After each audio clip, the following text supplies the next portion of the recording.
Hello, welcome to number 152 of the Notcast. Mark talking about all his records ever, still no sign of running out. Today I am going to be talking about Pet Shop Boys' 14th, 15th album, released in 2013. It's called Electric, and the astute of you will have noticed that it's very, very wavy indeed as an album. Today is also a day when I really, really wish that I was in Paisley seeing one of my very favourite bands, the Twilight Sads, play their first post-COVID show. But as you will have noticed from the update a couple of months ago, my health is still a little bit shaky, and I don't necessarily feel confident travelling hundreds of miles away from home, just in case, because I'm still not 100%, I'm like 99%, but 99% is not 100% unless you're on one of those shows with Sir Alan Sugar, and then you're going to give 110%, even though 110% is statistically impossible. So there we have it. So we have to start the story of the Pet Shop Boys album, Electric, with the immediately preceding album, Elysium, which was released in September 2012. And as I mentioned in the episode about a month ago when I was talking about Elysium, the label, Parlophone, made a mistake with their metadata when they submitted the sales information, which meant that a large number of the sales and streams of the album weren't registered in the charts, which means that Elysium didn't get a higher chart placing due to an administrative error. That, and the fact that the Pet Shop Boys' contract with Parlophone had come to a close, means that Elysium is the last album that was released by Pet Shop Boys when they would license their material to EMI Parlophone Records. And as you will see, every album is a response to the album before it, and obviously every album after it is also a response to the album before that, which means that Elysium and Electric can really only be experienced as two halves of the same whole. Elysium is, as I've mentioned before, a more relaxed, maudlin, sad album, probably one that feels its age more than Electric does. Electric is almost the flip side of that. It is, putting it technically, bouncing and lasers, fully full of bangers, and it's generally a good, lively, upbeat, high tempo, high energy song album, which is based in the very title itself. So the two albums need to be seen together as two halves of the same whole. If you look at them carefully, this album has a photograph of waves, which is surrounded by a white border. This is also the cover of Blue Waves, surrounded by a white border. The two are meant to reflect each other, both in the fact that they both start with the letters EL, Elysium and Electric. They both consist of 7-letter titles, and they were released very quickly after one another. So, for example, in September 2012, when Elysium was released, the band played only, I think, 2 or 3 shows. I think Berlin, Mexico, maybe a show for the BBC in Salford with an orchestra, and then they announced the Electric Tour before they announced the album. So they announced the Electric Tour in early 2013, and you thought, okay, so they're doing a tour called Electric, there's not a song called Electric. Normally most of the tours have a name or a title that's hinted at in the album previously. So for example, Pandemonium, the Fundamental Tour, which was called Cubism, which was based upon the cube design that they were using for the tour. Electric didn't really have a precedent, and I kind of feel, okay, so they're talking about electricity, they're talking about the fact that their music is powered by electricity. It's synthesizer based music, but I think also the Electric title works on a number of levels. So unlike Elysium, which is that I think the Greek word for a fabled and mythological heaven, Electric takes its title from 3 kind of tiers of meaning. The first one is around power, so power, energy, electricity. The second one is around when something's electric, there's a sense that it's got an emotional heft, an emotional feeling. When the atmosphere is electric, it's charged, it's thrilling, it's exciting. And then the third one about electric is far more basic, is around the transformation in our civilization. When mankind discovered electricity, when we got the fridge, when we got things like cookers, electric watches, light bulbs, our lives were transformed. We were freed from the daily monotony of things like having to make sure that all the food was stored in a cold room that was cold because it that were surrounded by stones. We were freed from the tyranny of only having light from candles. We were free from things like, wind-up gramophones, or only being able to play music on pianos. So electricity transformed society. And that's where I think electric came from. Is this album is very clearly linked to the rise of hedonism. So hedonism, which is a song on the Closer to Heaven album, is also one of the leisure pursuits that became far more obvious and public when electricity started to transform the way in which we lived our lives. And those two albums with the two moves, Elysium was a kind of like an introspective album. In fact, if there was a Pet Shop Boys album that should have been called introspective, Elysium is the one. And Electric is more outgoing, more extrovert.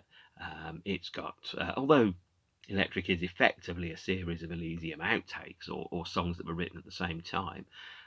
What we find is actually the writing and recording periods of both Elysium and Electric interspersed and overlapped. So when the band were on their Take That tour in 2011, when the band were on their Take That tour in 2011, they were really only working for an hour and a quarter every day. They'd get to the stadium at 6 o'clock. They'd play at 7:30 until probably about 8:15, 8:20. Maybe they'd come on a little bit earlier. Then they'd be leaving the stadium as Take That were taking the stage half an hour later. And, they were back in their hotel with the working day done by about 9 o'clock at night. And so they had a lot more time to write and record songs, whereas when you're doing your own shows, you're in a different venue most nights. You have to play 2 hours of shows. You're the main attraction in the town that particular night, like a conquering Viking army. And so therefore they had a lot more work to do, whereas on the Electric tour they had a lot more time. So the time that they would have spent either playing live, sound checking, travelling, because the Take That tour, spent 8 days in one city. So the time that they would have spent working, otherwise they actually turned into writing sessions. So they were writing songs for both Elysium and Electric in the hotel rooms, in little Porter studios, during downtime during the Take That tour. And they wrote a number of songs.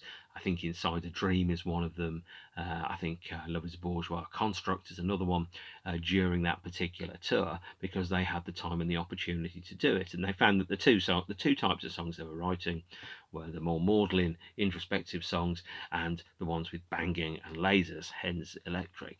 So in the booklet for the 2017 double disc reissue version of Elysium, they effectively said there is no deluxe version of Electric, because Electric is actually all the outtakes from Elysium. And when you've got Elysium here, you've got one track, so there's a demo of vocal which appears on here, which is so substantially different from the version of vocal that appears on here. It's apart from the vocal melody itself, a completely different song. So as I've said, each album is a response to the album before it. The Yes album was quite chunky, quite dancey, quite poppy. Elysium was far more introspective, and then the follow-up album to Elysium was the far more banging and lasers version called Electric. So there you go. That's your quick, succinct 8-minute review of it. Basically, Electric is Electric. But let's talk through, I think, some of the other things that have happened. So for Electric, the band started working with a producer called Stuart Price. Stuart Price had started working with the group when they were preparing the Pandemonium tour in 2009. And he had created, with the Pandemonium tour, kind of like a nearly non-stop hour-and-a-half medley of Pet Shop Boys songs, which kind of weaved in and out of each other. So sometimes you'd have 20 minutes without a break in a song, or you'd have like 4 or 5 songs played in an enormous 20-minute medley. And it was all kind of produced and reprogrammed and put together by Stuart Price, and the band really, really liked the work that he'd done with that. So they decided that they would work with him as a producer. And the first fruits of the Electric album was this single, Axis, which was only released officially on vinyl and download. There was no CD single of it. This was the first release on the band's X2 label. So after the previous ones that they'd had, Spaghetti, Lucky Cunts and things like that, you've got this label, X2, which was a partnership between Pet Shop Boys and Cobalt Label Services. Cobalt Label Services had set up to I think was it in management speak, to service the artist directly. So major established artists, when they were coming to the end of their major label deals, people like Nick Cave, Pet Shop Boys, people like that, they had actually moved to Cobalt, where Cobalt were facilitators. They provided the logistical background as opposed to being a record company. They were more correctly servicing the artist as opposed to servicing the label. Axis was the first single. It's a banger. Put it technically, it's the first track that was released, and it was released on YouTube probably several weeks after the Electric Tour was announced. So I bought tickets for the Electric Tour at the London O2 Arena in, I think, June 2013. I think it was something like the 11th or 12th show of the tour, and it was a great show. But they played 4 songs from Electric over a month before Electric came out, and I was there standing watching them play. I think Last to Die, Thursday, Vocal, and not really knowing those songs at all, because the only track that had been heard had been the YouTube version of the single release of Axis. This is Axis, the 12-inch of Axis. Have a quick look there. It features the Pet Shop Boys version on side A, and then side B is the Boys Noise remix stroke rework. And the rework by Boys Noise is kind of like an extended version of the track, but with all of the main track taken out. So if you think about the old-fashioned 12-inch mixes of a song where you've got the extended introduction, the stabs and the melodies are kind of introduced bit by bit, half by half, and so it gets to the point where the song starts, and then it starts to wind the song down. It's really a real tease of a remix. Really good, but a real tease of a remix. But Axis itself follows the template from the rest of the Electric album, which is it's largely instrumental. Vocals are very minimal. They're fragmented. It's a very groove-based album, actually. Electric. So, rather than me show you the Axis 12-inch, brilliant as it is, and hard to get these days, let's go through Electric. This is the original vinyl edition of the album. Comes in an inner sleeve. It's a double vinyl as well, so you've got 2 photographs there of Chris and Neil, very much the Gilbert and George of disco, kind of portraying themselves as almost objects around which the rest of the world changes. And Electric was cut on 2 12-inches because it's a very loud album. It's got lots and lots of chunky bass in it. So it opens off with Axis, which you will know, and the lyrics from Axis are very, very minimal indeed. It's very simplistic. It reminds me a lot, actually, of the instrumental material by Underworld, also by the material that Neil and Chris recorded and released on the Relentless album in 1993, and some of their other instrumental works, such as the Battleship Potemkin soundtrack. Big, long instrumental tracks where you fully kind of explore all the possibilities that are hinted at by the production and the songwriting. The melodies themselves are quite short, they're quite clipped, they're relatively truncated, kind of like a Disco Ramones, if that makes sense, actually. And very memorable, very short fragments of vocal as well. And so it's groove-based song structures. It doesn't follow the traditional verse, chorus, bridge, chorus, ending. It kind of where the vocals themselves are actually another element of the song as opposed to the main part of the songs. But of course, every track has a vocal, and that makes a nice change. So vocal, the album opens with Axis, large instrumental, complete banger. Rises and falls like waves of sound, much like the cover for the record that we've got here. And then following on from that, the second track, and I should point out, all the songs on this song is sequenced in an alphabetical fashion.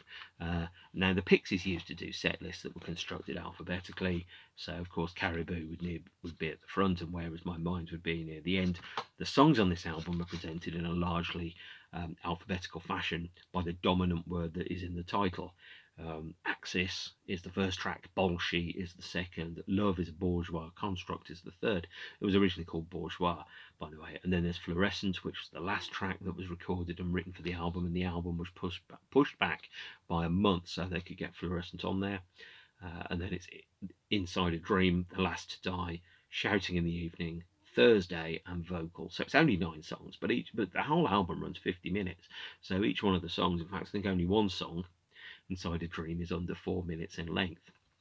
The second track on the album is called Bolshee, and it's a very simplistic song built on a very basic set of riffs. It's really like they've pared down the songwriting and the production so that it's very minimal indeed. There's no extra elements. So everything that's on the album is exactly and only and precisely what it needs to be on the album in order to make the album work. Now, Bolshee takes its title from a bit of British slang. If someone is Bolshee in Britain, what it means is they're kind of cheeky, stubborn, arrogant, big-headed, gobby. They've got a mouth on them. They're willing to come back with a retort. They're not necessarily deferent or reverent to people in positions of authority and power. But Bolshee also ties in with the kind of like the phonetic version of the word Bolshevik. And Russian, by the way, and Russia is something which, of course, Neil Tennant writes about a lot in his songs, starting with My October Symphony back in 1990, all the way through to The Dictator Decides in 2016. These are songs about power and authority and structure, and Bolshee ties in with that theme as well, with the first couple of syllables of the phrase Bolshevik. It's a song about, according to Neil, a pathetic man in love with a difficult woman, and the lyric is very straightforward actually. But it's also got some alternate Russian language tracks in there, samples of things from like a vocoder and a speak and spell and those type of things. So if you look at the lyrics to Bolshee, by the way, not that I'm necessarily expecting you to be able to read those there, the lines on the first verse have in it won't focus. Doesn't matter. You'll just have to trust me for it. We'll have on the first verse like parentheses around a Russian language translation of an alternate version of the lyrics, which sits. So the first lyrics are: raise your voice, start a feud, sport for choice. I hesitate to intrude. But then there's also a kind of like a vocoded version of that lyric, which is in Russian, which is a call and response with that in the first verse, which makes me think that it's more likely that it's got a link to Bolsheviks as well as when it's about a man who's in love with a difficult woman, is that using the slang of Bolshee to represent a difficult woman who knows her own mind and isn't afraid to speak it. Although I think, as Shakespeare said, though she may be little, she is fierce.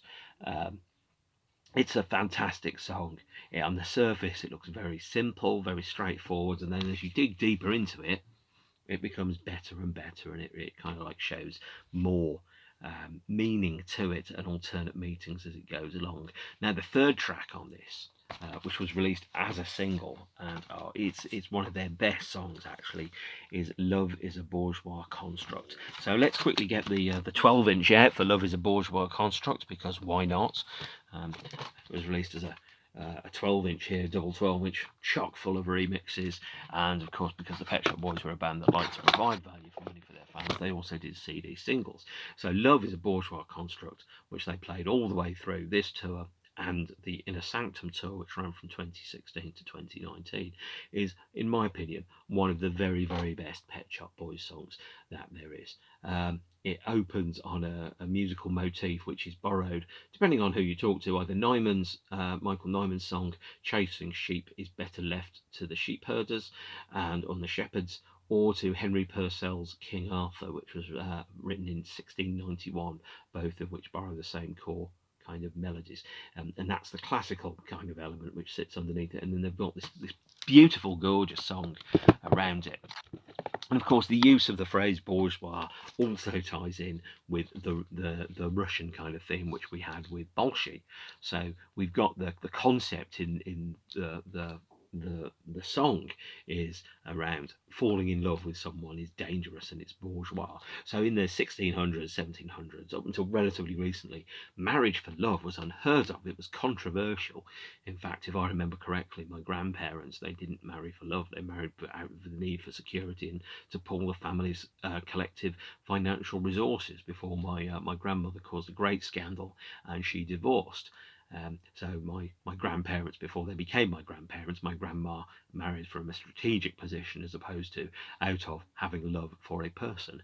And if you were, a member of the royal family, if you were rich, you would marry somebody because They've got huge tracts of land, to quote Monty Python, and actually marrying someone because you like them and because you feel love for them was dangerous and rebellious and unheard of. So love itself is actually a bourgeois construct, which comes from the idea that you fall in love and you marry someone because you like them, as opposed to the fact that they give your family a strategic advantage when it comes to money and land. And there's a wonderful line in Love Is A Bourgeois Construct as well about Tony Benn drinking tea. If you're not familiar with Tony Benn, he's a left-wing British politician who died probably about 15 years ago, and he was very, very famous. Wherever he went and whatever he did, he was pretty much drinking tea the whole time. So there's a line about that. We're saying, well, identifying with Tony Benn drinking tea, and the left wing, the song is effectively saying, the bourgeoisie are something which have allowed us to marry for love and not for power or status. It also reminds me, by the way, of Love Comes Quickly, which it was paired with on the Inner Sanctum tour in 2016 to 19, and I wouldn't normally do this kind of thing. So, for example, the lyric that we've got for Love Is A Bourgeois Construct has a number of lyrics about what they are or are not doing, things that they are doing differently now that they are in love, the narrator and the singer of the song. About talking tough and feeling better, but better now. It's clear to me that love is a bourgeois construct and I've given up the bourgeoisie. So it's kind of like someone saying, well, I've been in love. Loving somebody for love's sake can be quite painful, can be quite hurtful, it can be dangerous, and therefore I'm giving up on love in that respect. So it's a lyric that reminds me very much of I wouldn't normally do this kind of thing. It's both deeply in love with love and at the same point kind of rejecting it at the same time. Also, you can dance to it and it's brilliant. I love this song. Never going to pretend that I don't. I think it's one of the best Pet Shop Boys songs that there is. And the fourth track on it is called Fluorescent. And Fluorescent was the last song that was recorded for the album. It was added at the last minute. They pushed back the production and release date of the album to July 2013 from June 2013 in order to accommodate Fluorescent on there. It really was a last minute addition to the album. And Fluorescent was released in a very, very limited edition, an insultingly small limited edition in 2004 for Record Store Day in a generic X2 company sleeve. It was re-recorded, remixed, reworked, rearranged, new vocals about people passing their sell-by date, and it was released in a limited edition of 1,000 copies in 2014. It's I've not seen a copy under 60 quid on Discogs for years and years and years. It's probably the most expensive of the most well-known high-profile Pet Shop Boys releases. And ideally just find the mixes on YouTube and download them rather than go for this. But it is a great song, and I wish it was I wish the single was better known, to be honest. The fifth track on the album, first one on disc 3, is Inside a Dream, and there's not very much I can say about Inside a Dream because I don't think it's a particularly strong track. To be honest, I really don't, and that's going to sound a little bit bitchy, but it's true. They played it live in 2016. I think it's on the Inner Sanctum DVD. It's a fine song, but it's nothing better than that, really. It's okay. It quotes from a line from William Blake's poem, "The Land of Dreams." The land where he goes about, the land of dreams is better far above the light of the morning star, which is effectively the chorus of the song. So Inside a Dream is not my favourite Pet Shop Boys song at all, but it's okay. It's just that. And actually, when the band did the Inner Sanctum shows in 2016, they played a lot more Electric songs that you might expect because Electric was released midway during the tour. So they wanted to make sure that people saw the songs played live after the album had come out, which if you lived in London, you hadn't done, actually. And then Song 6, really important song, perhaps very unexpected. Song 6 is a cover version of Bruce Springsteen's The Last to Die. Now, if you were going to go, well, what artist would Pet Shop Boys cover? You wouldn't go, Bruce Springsteen, dead shoe-in for the bands that he's going to be doing a cover version of. But it absolutely is. And people think, well, does Bruce Springsteen like Pet Shop Boys? Well, the answer is yes, and he played the cover version of Last to Die on his Sirius XM radio show, where he said he thought it was great. And later on, in December 2020, he played both Go West and It's a Sin, and said that he was dancing along in his seat, and he thinks that they're a great band. So Bruce Springsteen has fantastic taste. Not only that, he's covered Highway to Hell, which is a pretty good state of affairs. I think The Last to Die is one of the very, very best songs on the album, even though it isn't their song. It's kind of like, Johnny Cash's Hurts.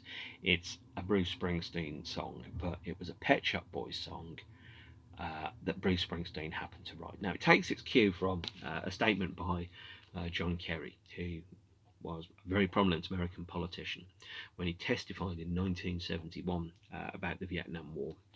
One of the things that he said about the decision about the Vietnam War is who would be the last person to die for a mistake. So, and it also, I think, kind of calls back to the British political situation, where in 2003 Britain went to war in the Iraq War with America, and it's now recognised that that wasn't successful, and who was going to be the last person to die because of that.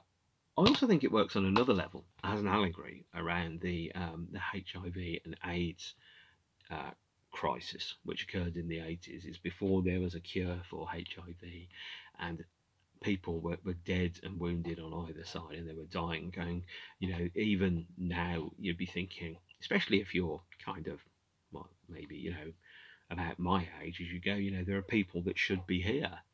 The people that should be alive, people that had the cure been discovered 20 years sooner, or 10 years sooner, or even 10 days sooner, might be alive today, which aren't. So who would be the last to die for a mistake? That's also kind of ties in with one of the B-sides, which is called Odd Man Out. Odd Man Out appears on the CD single of a track called Thursday, which I haven't yet mentioned. And at the time, in the 80s, when the Conservative Party, led by Margaret Thatcher, were in power in the UK, they introduced a thing called Section 28, which said that not only in school, not only could you not teach about homosexuality in a positive way, you couldn't even really refer to it at all. And so if you were struggling with your gender or your sexual identity at that point in time, you were completely alone. There was no support, there was no guidance, there was no structure from the government. The government had put out these ridiculous adverts that said AIDS don't die of ignorance with an iceberg, probably voiced by somebody with a gravelly voice like John Hurt or somebody.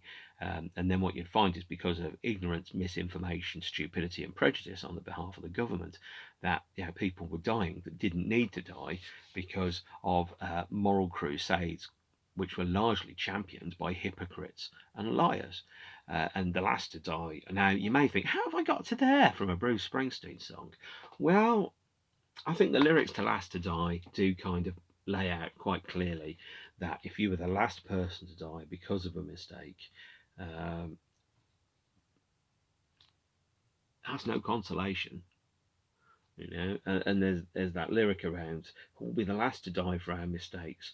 Tyrants and kings will meet the same fate, strung up at the city gates, which is exactly true.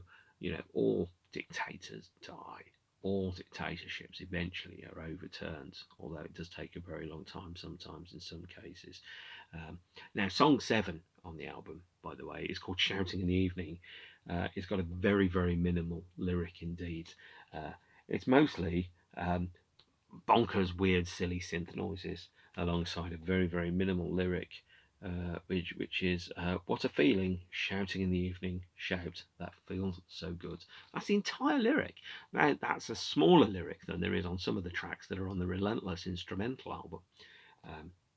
But it fits, it totally fits in the context of the song. And obviously, as I've said, the album is arranged alphabetically, so it does completely work. Now, Side D, side 4 of the double album, opens with a track called Thursday. Thursday, as mentioned previously, is here.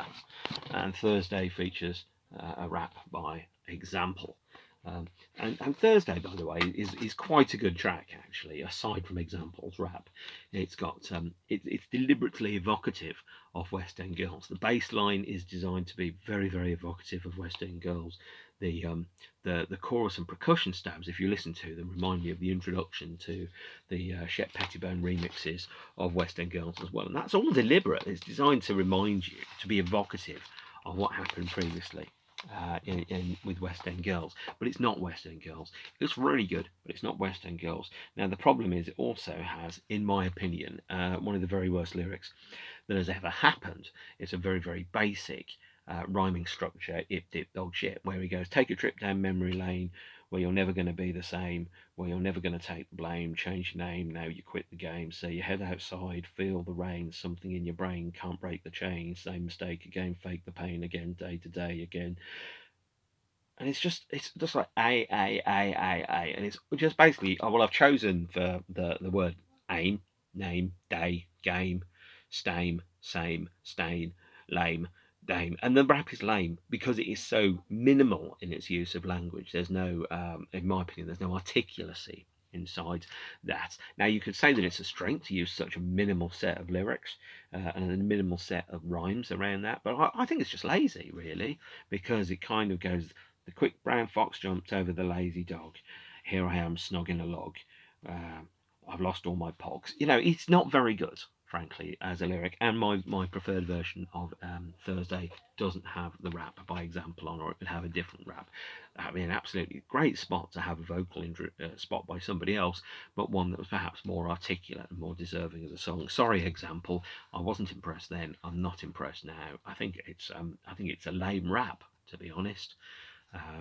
And if I had the time and the energy to think about a rap that would all rhyme around the letter or around the syllable aim, I've lost my aim, the rap is lame, all the lines end the same, what's my name again, I don't know the day again, rainy rain again, brainy brain again. It's not very good. Sorry guys, no.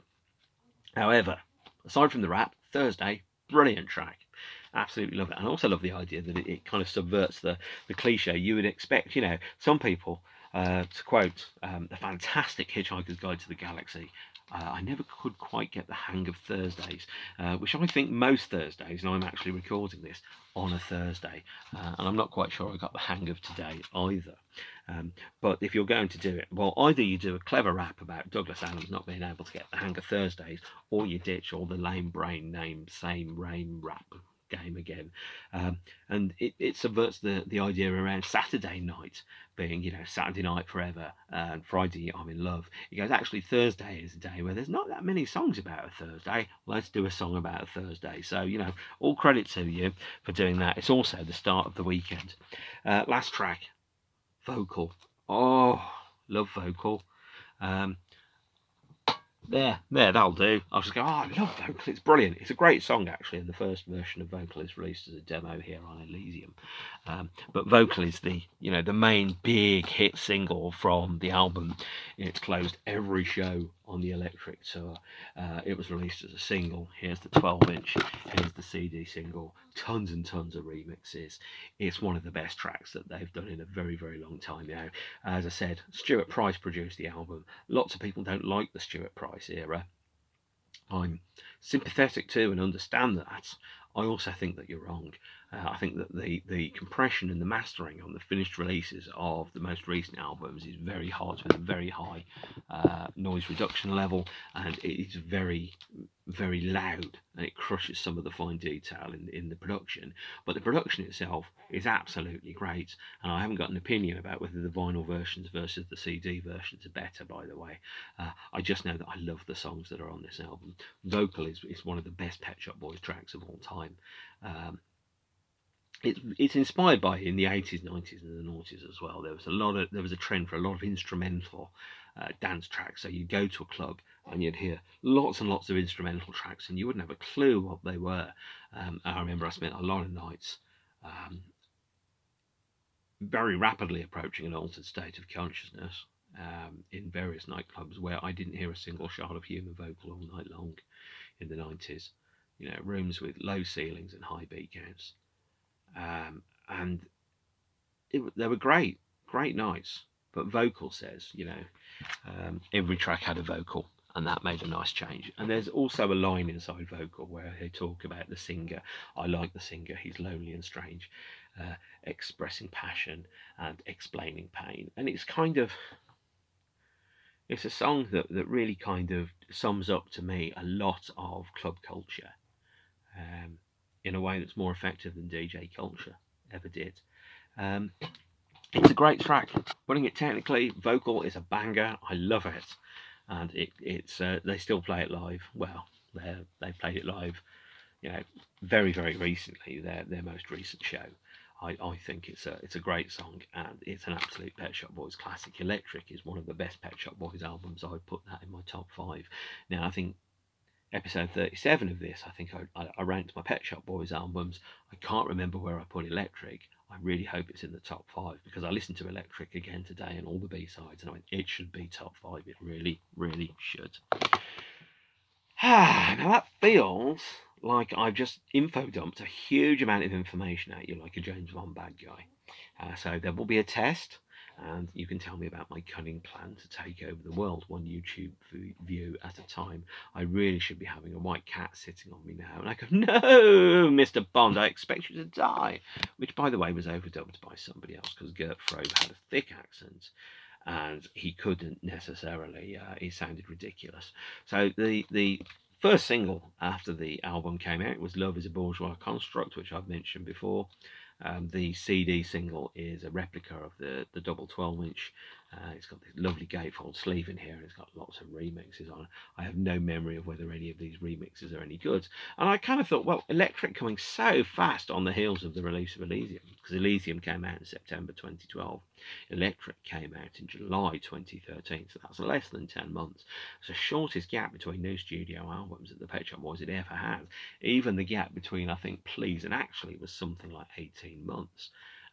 And the gap between Actually and Introspective was something like 13, 14 months. So this was the shortest gap that they had. And you thought, a band 30 years in doing an album a year, that's pretty exciting. There must clearly be, just racking them out and letting them go. So there you are.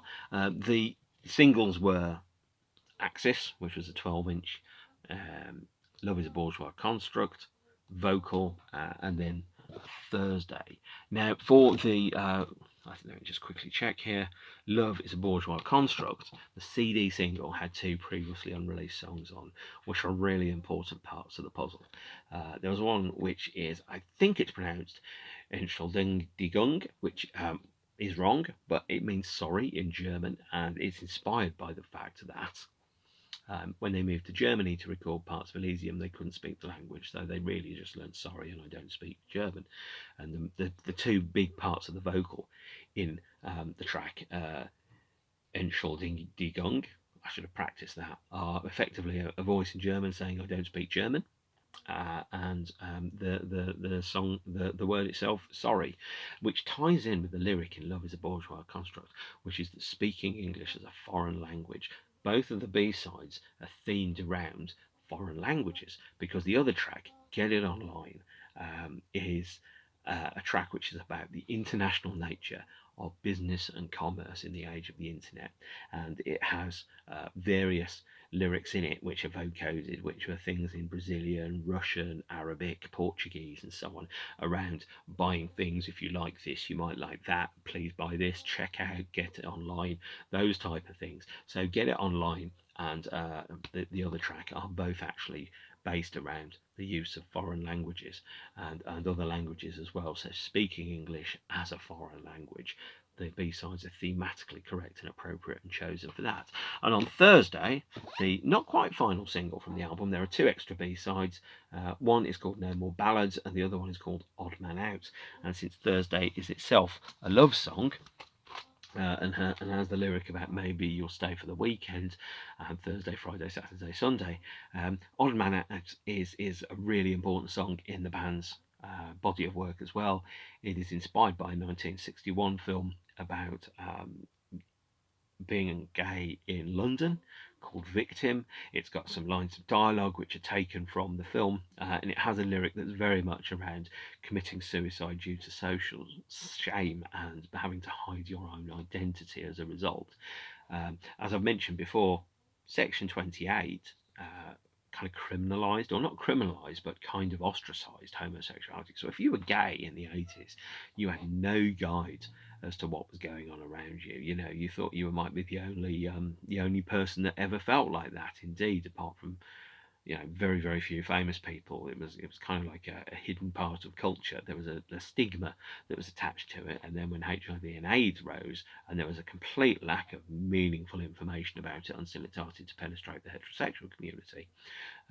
There was a sense that, you know, it was some kind of gay cancer, and obviously in being boring and it couldn't happen here, and a number of other songs, The Last to Die as well. It's a theme that's picked up all the way through. It's about having to hide and conceal your sexuality and your true identity as a result of a society that judges first and asks questions later, as it's policed by, you know, the moral arbiters of society that are your betters, and you should doff your cap and tug your forelock to them. Odd Man Out is a fantastic song. It's difficult, it's weird, it's got a really unusual and arcane use of language in it, but it's a really important B-side, and it's one of the best Pet Shop Boys B-sides that there is. Now, when I say now, kind of like as a bit of punctuation, really, in the way that some rappers use fuck as a word. Last single from the album was, as I've mentioned before, the Record Store Day release of Fluorescent, which was re-recorded, remixed, reworked, and had extra vocals on it. There is one more pretty significant album from this period, which hasn't actually yet been released. I can't show you cover art, I can't do anything apart from describe it.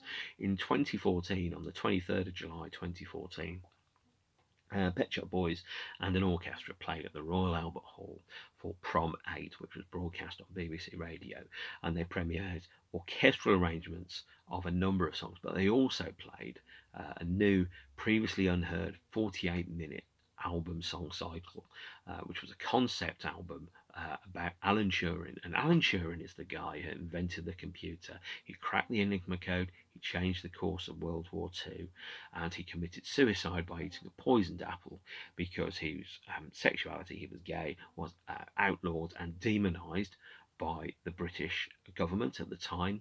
I think he was subject to entrapment by the British police, and he was subject to chemical castration or a prison sentence, and he decided that whilst going through the chemical castration process, that is, being forcibly having to take medicines and chemicals that changed his his chemical composition, in an attempt to suppress his homosexuality, he ended up kind of eating a poison apple. And when you look at Apple products, the reason that the apple in Apple products has a bite out of it is not just because the Beatles logo has a full apple on it, but also because Alan Turing took a bite out of the poison apple, which is dripping in symbolism, and very much along the lines of the original sin from Adam and Eve. Now that again feels like a big info dump for you. A Man from the Future, is 8 songs by Pet Shop Boys with an orchestra. It's got narration. It's got a number of vocal parts in it. It's very, very similar to the soundtracks to The Most Incredible Thing and Battleship Potemkin. It is, by the way, fucking brilliant. It's really good. It's the kind of stuff that other bands just wouldn't even have the imagination to even think of, let alone execute. And sadly, it is completely unreleased. So, although I think one of the tracks, He Dreamed of Machines, was played live in 2012 and later played in 2017, although only once. And one of the other songs from it, The Enigma, was played in a reworked instrumental form on the Inner Sanctum tour in 2016. The main body of the soundtrack, the Man from the Future suite, has not been. It's not even been recorded that I know of, let alone released. So you've got a missing Pet Shop Boys album that was only broadcast on the radio in a live performance in 2014. I'm sure it is on YouTube. I will post a link to it down there. But if you don't have it, if you're interested in Pet Shop Boys and you don't have it, please listen to A Man from the Future and just be surprised that something so good hasn't yet come out. That's a missing Pet Shop Boys album. And I'm really glad it was broadcast on the radio, because otherwise we would never have heard it. The band do plan to record it and release it, but it has been nearly a decade since it was premiered now. It's been over 7.5 years, and it hasn't come out yet, so there's still time, I believe, for that. That wraps up Electric and Elysium, and I think what I'll say is, like all good albums, Electric has really stood the test of time. It's one of my favourite Pet Shop Boys albums. It also kind of very clearly is a sequel and a thematic counterpart to the Elysium album. If you only know one without the other, it's like you've only read half of the whole, or maybe you've only read one part of a two-part book, or maybe you've only seen 4 episodes out of an 8-episode Netflix season. And yes, I've watched Squid Games, but Electric is a brilliant Pet Shop Boys album. I love it to bits. I really rate it very, very highly indeed. And I look forward to talking about the album that comes after, which is Super. And that is where I'm going to end. I will post links in the comments to some live shows, because no live DVD was released from the tour. And what I will do instead is that I will post links to the live shows and to the Man from the Future, and I will wrap it up there. Thanks for spending 45 minutes with me whilst I talk about one of my favourite bands. I love Pet Shop Boys. I don't care who knows it. I am who I am, and that's who you've got to be honest about. Thank you, and see you all again, hopefully soon. Bye.